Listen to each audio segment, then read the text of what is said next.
بسم اللہ الرحمن الرحیم الحمدللہ والصلاة والسلام علی خیر خلق اللہ اما بعد۔ سامعین محترم، نبی کریم صلی اللہ علیہ وسلم کی روزمرہ زندگی سے ہم اذکار اور دعائیں جو ہماری حفاظت کے لیے ہیں وہ ہم سیکھ رہے تھے، اور اس میں آج جو دعا ہم نے سیکھنی ہے وہ یہ ہے کہ گھر سے باہر نکلتے ہوئے نبی کریم صلی اللہ علیہ وسلم نے ایک ذکر ہمیں سکھایا ہے، اگر وہ ہم پڑھ لیں تو اس کا اتنا فائدہ ہے کہ بندہ شیطان سے بھی محفوظ رہتا ہے، اسے جو ضرورتیں ہیں اس کی وہ بھی پوری کر دی جاتی ہیں، اور اس کو سیدھے رستے کی رہنمائی بھی مل جاتی ہے، اور تمام قسم کے فتنوں سے بھی انسان کو بچا لیا جاتا ہے۔ حدیث سنن ابو داود کے اندر موجود ہے 5095 نمبر پر، اور جامع ترمذی میں 3426 نمبر پر روایت موجود ہے اور صحیح ہے۔ راوی سیدنا انس بن مالک رضی اللہ تعالیٰ عنہ ہیں، فرماتے ہیں کہ بے شک نبی کریم صلی اللہ علیہ وسلم نے ارشاد فرمایا، اذا خرج الرجل من بیتہ، جب آدمی اپنے گھر سے نکلتا ہے، فقالا، تو یہ دعا پڑھتا ہے، بسم اللہ توکلت علی اللہ لا حول ولا قوة الا باللہ، یہ دعا ہے۔ اور جب یہ دعا پڑھ لیتا ہے، یقال حینئذ، اس وقت اس کو کہا جاتا ہے، ہدیتا، تجھے ہدایت دے دی گئی، وکفیتا، اور تیری دنیا اور آخرت کے تمام معاملات جن کی تجھے ضرورت تھی وہ سب تجھے عطا کر دیے گئے، ووقیتا، اور تجھے شیطان سے بچا لیا گیا، محفوظ کر لیا گیا، فتنوں سے بچا لیا گیا، محفوظ کر لیا گیا۔ کہتے ہیں فیتنحى عنہ الشیطان، شیطان اس سے دور چلا جاتا ہے، فیقول شیطان آخر، ایک دوسرا شیطان اس کو کہتا ہے، کیف لک برجل قد ہدی وکفی ووقی، اب اس آدمی کو کیسے گمراہ کرو گے، اس آدمی کو کیسے نقصان پہنچاؤ گے جس کو ہدایت بھی مل گئی، جس کو ہر چیز دنیا اور آخرت کی نعمتیں بھی مل گئی، اور جسے تجھ سے بچا بھی لیا گیا۔ اب اس کے ایک لفظ کی جو ہے وہ ہم تفصیل میں جاتے ہیں۔ تو سب سے پہلے نبی کریم صلی اللہ علیہ وسلم نے یہ بات ارشاد فرمائی، جو اپنے گھر سے نکلے، تو گھر جو ہے وہ جہاں پر بندہ رہ رہا ہوتا ہے اس کو گھر کہتے ہیں، چاہے ہم کسی مثال کے طور پر میں رات جو ہے وہ اپنے ذاتی گھر جو میری ملکیت ہے اس میں رہوں، یا میں کسی جگہ سفر پہ ہوں اور وہاں جا کے رات گزارتا ہوں، تو وہاں سے بھی میں نکلوں تو یہ دعا میں پڑھ لوں تو میں شیطان سے محفوظ رہوں گا۔ اس میں جو پہلا لفظ ہے بسم اللہ تعالیٰ کے نام کے ساتھ، اب اس کا ترجمہ صرف اتنا ہے، اللہ تعالیٰ کے نام کے ساتھ۔ اب اس میں کیونکہ با حرف جر ہے، اور جو ہمارے دوست احباب گرامر کو جانتے ہیں تو وہ جانتے ہیں کہ حرف جر جو ہوتا ہے اس کو ایک متعلق چاہیے ہوتا ہے، یعنی جس فعل کے ساتھ اس کا ایک تعلق ہم نے بنانا ہے، تو اس میں عام طور پر ترجمہ یہ کیا جاتا ہے اللہ تعالیٰ کے نام کے ساتھ میں شروع کرتا ہوں، لیکن اس میں زیادہ صحیح ترجمہ یہ ہے کہ جو کام میں کر رہا ہوں اسی کو میں نیت میں لاؤں، اللہ تعالیٰ کے نام کے ساتھ میں گھر سے نکلتا ہوں۔ اگر میں کھانا کھانے سے پہلے اس کو پڑھتا ہوں تو اللہ تعالیٰ کے نام کے ساتھ میں کھانا کھاتا ہوں، اگر میں اسے جو ہے وہ مسجد سے یا وضو سے پہلے پڑھتا ہوں تو اللہ تعالیٰ کے نام کے ساتھ اتوضؤ، میں وضو کرتا ہوں، یعنی وہ فعل نکالیں، وہ ترجمہ کریں جو کام میں کر رہا ہوں، یہ زیادہ فصیح ہے۔ تو اللہ اس میں با استعانت کی ہوتی ہے، یعنی مدد طلب کرنے والی، تو ترجمہ کیا ہوگا، اللہ تعالیٰ کی مدد کے ساتھ میں گھر سے نکلتا ہوں۔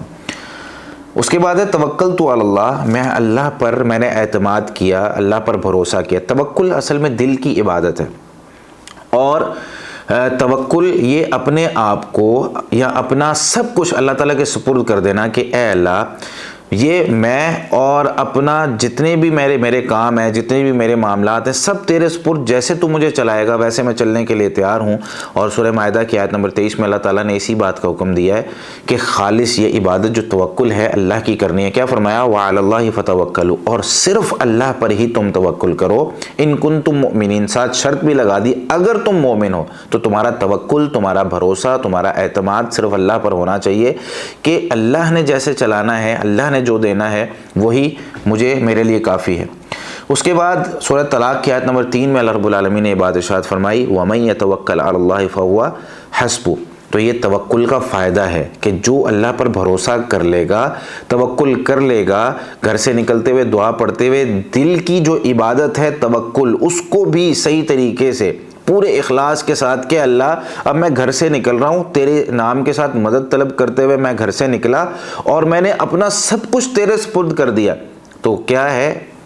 اللہ رب العالمین نے سورہ طلاق کی آیت نمبر 3 میں یہ بات ارشاد فرمائی کہ جو اللہ پر بھروسہ کر لیتا ہے فَهُوَ حَسْبُهُ، تو وہ اس کو کافی ہو جاتا ہے، پھر کسی چیز کی ضرورت نہیں ہے، اللہ ساری ضرورتیں پوری کرتا ہے۔ اور اس کے بعد لا حول ولا قوة الا باللہ، یہ جو الفاظ ہیں، یہ الفاظ اس دعا کے آخر میں انسان کا جو مقام و مرتبہ ہے اور اس کا جو اللہ تعالیٰ کے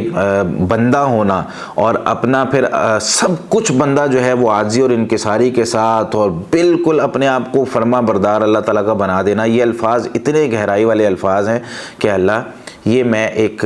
کمزور سا انسان ہوں، لا حول ولا قوت الا باللہ، نہ نیکی کرنے کی طاقت ہے، نہ گناہ سے بچنے کی کوئی قوت ہے میرے پاس الا باللہ، مگر اے اللہ تیری مدد کے ساتھ۔ تو اگر مجھے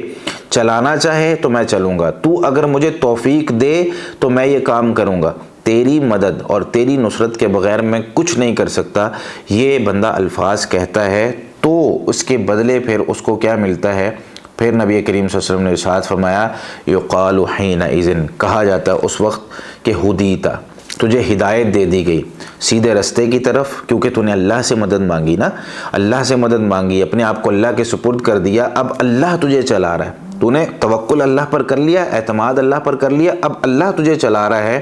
اور تجھے کوئی گمراہ کرنے والا نہیں ہوگا، کیونکہ تو نے اپنا سب کچھ اللہ کے سپرد کر دیا۔ اور کہنے والا کون ہے؟ اللہ تعالیٰ بھی کہہ سکتے ہیں، اور فرشتے کے کسی فرشتے کی ذمہ داری، کیونکہ یہاں پہ ہے نہیں نا یقال لہ، کہا جاتا ہے اس کو، تو اللہ تعالیٰ بھی کہہ سکتے ہیں بھائی تجھے ہدایت دے دی گئی، یا فرشتے کی اللہ تعالیٰ نے ڈیوٹی لگائی ہوئی ہے کہ وہ آگے سے کہتا ہے بھائی تجھے ہدایت مل گئی۔ کفیتا،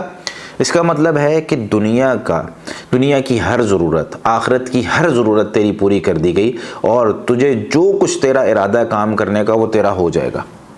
وہ وقیتا،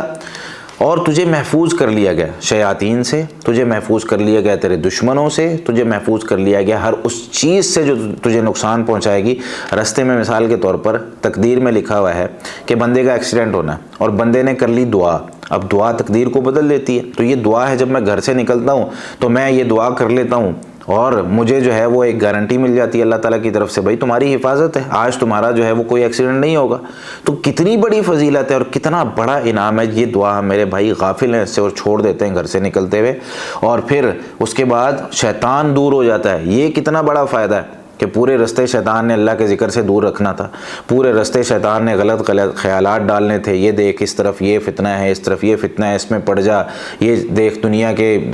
کی رنگینیاں خوبصورت اور یہ فلاں فلاں چیزیں اس میں پڑ جا، تو شیطان اس سے دور ہو جاتا ہے۔ اور دوسرا شیطان اس کو کہتا ہے آ کر کہ بھائی اب ایک بندہ ہے جو کہ اللہ کی پناہ میں آ چکا، اللہ تعالیٰ کی مدد اس نے حاصل کر لی اور سب کچھ اس کو جو ہے وہ مل رہا ہے، اس کو ہدایت مل گئی، اس کو جو ہے وہ حفاظت مل گئی، اس کو دنیا کی ساری نعمتیں مل رہی ہیں یہاں پہ، تو اب تو اس بندے کو کیسے گمراہ کر سکتا ہے؟ تو جس طرح ایک غم میں شیطان جو ہے وہ دوسرے شیطان کو یہ کہہ رہا ہوتا ہے کہ بھائی اب اس بندے کو گمراہ کرنے والا کوئی نہیں۔ تو خلاصہ یہ ہے پوری بات کا کہ یہ دعا گھر سے نکلتے ہوئے ضرور پڑھیں، اپنے گھر کے دروازے کے اندر کی سائڈ پہ اس کا پرنٹ نکالیں اور وہاں پہ اس کو لگائیں، تاکہ ہمارے بچے اور ہمارے جو دوست احباب ہیں کوئی بھی گھر سے نکلتا ہے تو وہ یہ دعا پڑھے، کیونکہ ہمیں اپنی اور اپنے ساتھیوں کی، اپنے بچوں کی، اپنے معاشرے کی حفاظت کرنی ہے۔ جزاکم اللہ خیرا۔